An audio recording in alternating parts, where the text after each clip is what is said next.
Eu sou Beatriz Novaes, sou uma dente de leão, uma voluntária do projeto Cérebro em Ação, do Instituto Raschkowski. E o que me trouxe a essa causa foi ter vivenciado o Alzheimer de perto.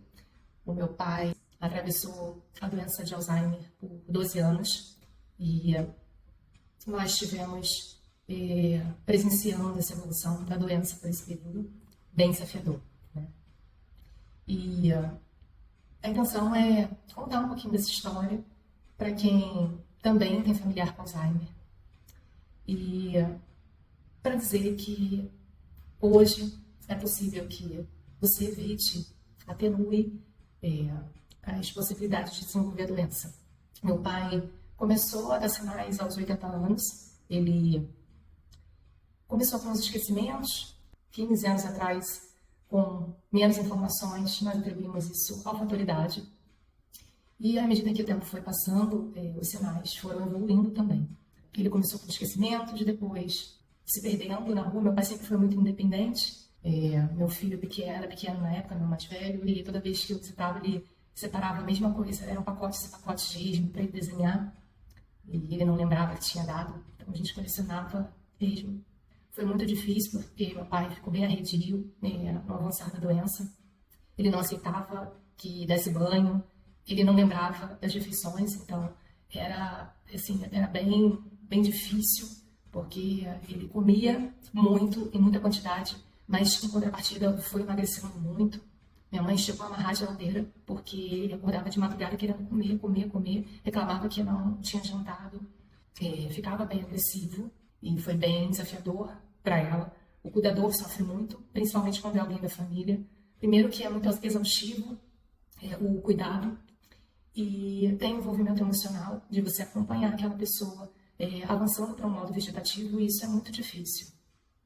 E de não reconhecer mais, de confundir as pessoas. Eu, no final, meu pai já não lembrava mais, e era muito difícil. Mas eu entendi que para ele estava tudo bem.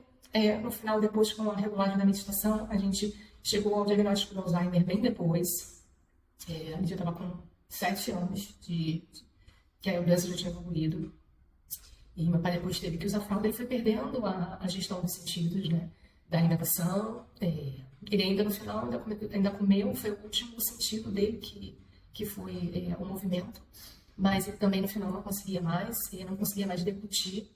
E foi o que levou à internação, a última internação. Ele não conseguia mais se alimentar, e aí a alimentação era só soro. E foi no período da pandemia, aquele caos que nós todos vivemos. Meu pai estava muito fraco, estava com menos de 40 quilos.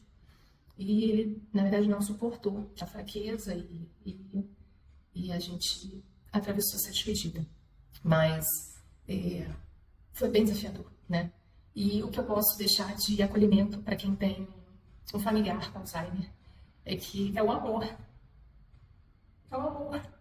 Meu pai, depois que se esqueceu totalmente, né, de nós, ele voltou a sorrir.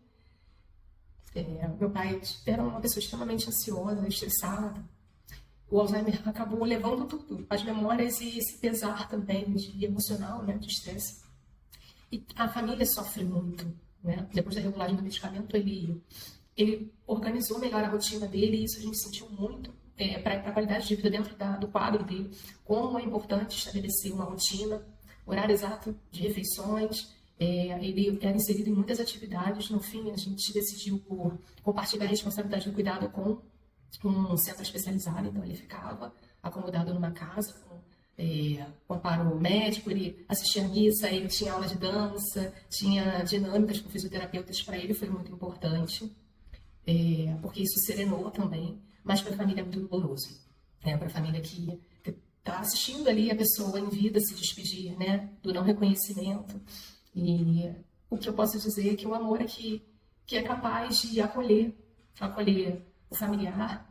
Eu sempre, quando via meu pai, lógico, era muito difícil, mas não tinha mais como conversar, não evoluía a conversa, lá já no final, né? Nenhuma conversa, nem ele não me conheceu, mas era o toque, era o abraço, era o olhar, e ver ele sorrindo era muito, muito importante para mim. E a família precisa ter muita força, né? Ter algum grupo de acolhimento, compartilhar as experiências, porque o emocional e o psicológico da família fica muito abalado, né?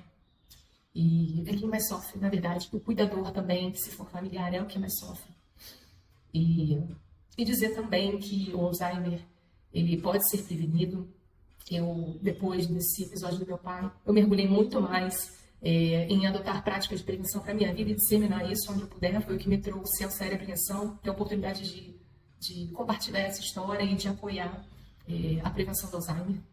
Então, é possível 30 anos antes prevenir a doença, lendo, fazendo exercícios físicos, adotando hobbies de interesse que tragam leveza para o dia a dia, qualidade para a vida, evitando o consumo do tabaco, do álcool. Existem 12 fatores de risco que são preveníveis e eu procuro disseminar para as pessoas que estão no meu círculo e através do projeto. Então, eu quero dar o meu abraço carinhoso para todas as pessoas que têm casos na família e recomendar muita paciência, muita expressão de amor, por mais que não exista uma reciprocidade, aquilo alcança de alguma forma, aquilo toca de alguma forma, e muita força. E dizer, faça por você hoje, cuide-se. Um beijo.